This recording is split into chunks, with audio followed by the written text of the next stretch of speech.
Believe it or not, and I know most people do not, violence has been in decline for long stretches of time, and we today are probably living in the most peaceful time in our species' existence. The decline of violence has not been steady, it has not brought violence down to zero, and it is not guaranteed to continue.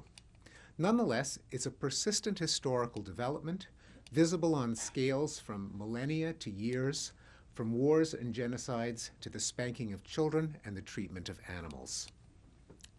This evening, I'm going to discuss 6 major historical declines of violence, their immediate causes in terms of particular historical events of the era that a historian would single out, but also their ultimate causes in terms of general historical forces interacting with human nature.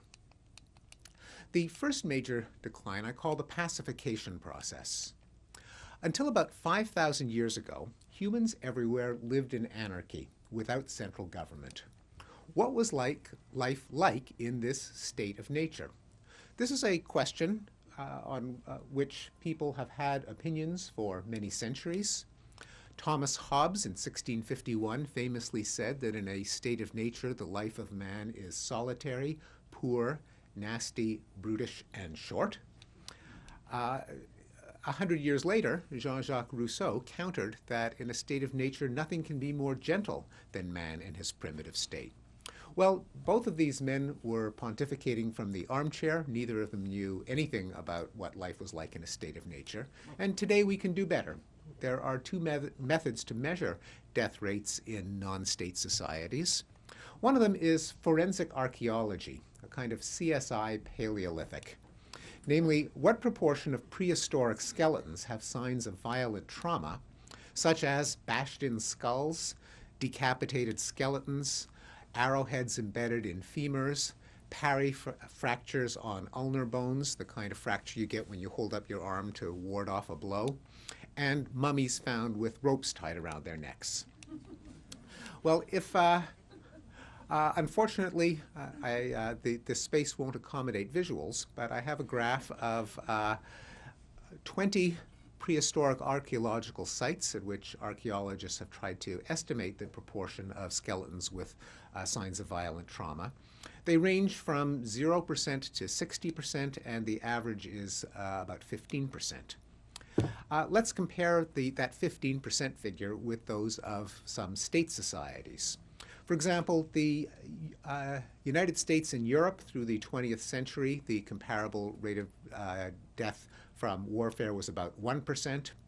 If we try to get the worst possible figure by throwing in all the war deaths, all the deaths from genocides, and all the deaths from man-made famines throughout the world during the 20th century, the figure is about 3%.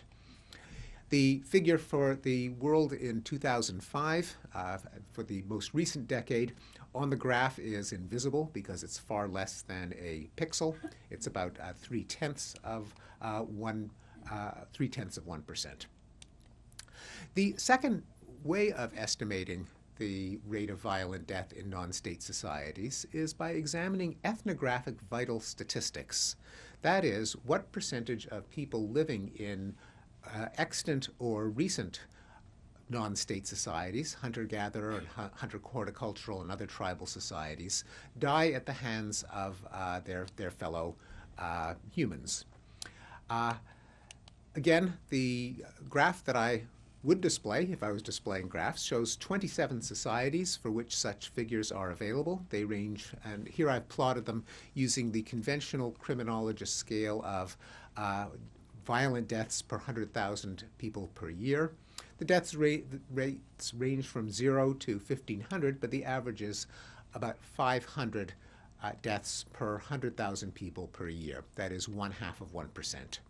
Again, let's compare that figure, a bit more than 500, with the corresponding figure for some states. And again, we'll stack the deck against states by choosing the most violent states in the most violent eras in their history, such as Germany in the 20th century. 2 world wars, the figure is about 150. That's a similar figure to what we have for Russia in the 20th century, which went through 2 world wars, a revolution, and a civil war.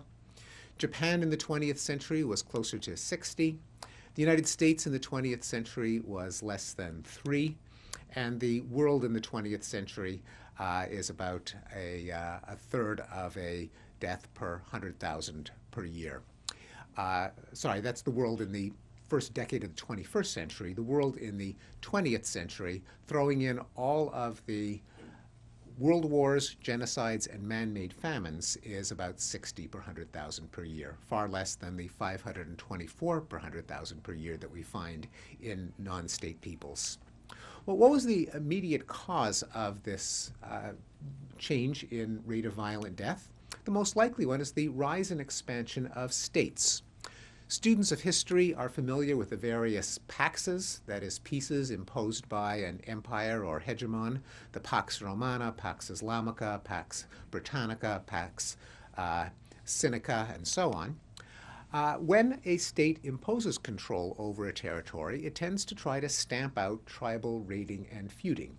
It's not because that this comes from a benevolent interest in the welfare of the subject peoples, but rather all of this raiding and feuding is a nuisance to the overlords because it just settles scores among them and shuffles resources around at a net loss to the overlords, who would just as soon keep the people alive to provide them with taxes and tributes and slaves and serfs.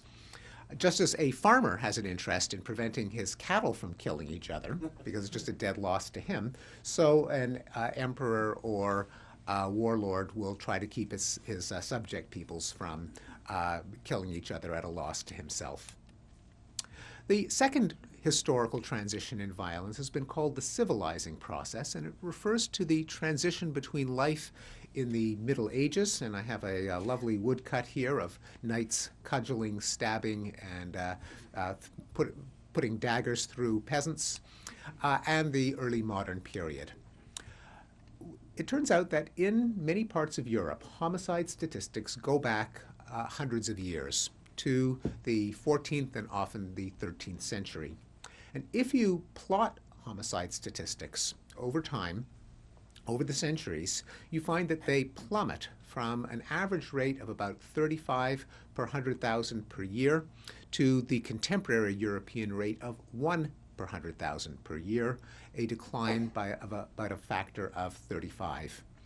This is one of many graphs that I'm going to ask you to imagine, which consists of a jagged line that meanders from the top left of the graph when statistics first started to be kept for the category of violence I'll be discussing, and meanders its way down to the bottom right of the graph, which represents the era in which we are now living. And that is true for homicide in Europe.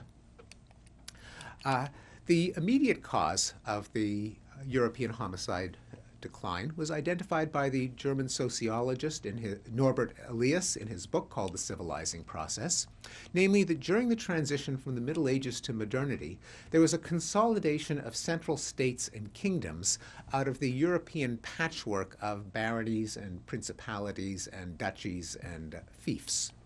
As a result, criminal justice was nationalized, and a life of feuding warlords, they were called knights, but today we would call them warlords, was replaced by the king's justice, where some genius had the idea that if instead of the family of a victim collecting blood money from the family of a killer, if it was the state that collected that money, it would be a constant revenue stream. And in fact, the king sent a representative to every town once a year to tally the number of homicides so that the king could collect compensation from the family of the perpetrator. This agent of the crown was called the coroner, which is why we still call the official who assesses causes of deaths the coroner. Aside from the consolidation of states, the transition from Middle Ages to modernity saw a growing infrastructure of commerce. Institutions such as money and finance and contracts that could be enforced and recognized within the boundaries of these newly consolidated states, and technologies that lubricated trade, such as transportation, better roads, better bridles for horses, instruments of timekeeping, and other technologies. The result was that zero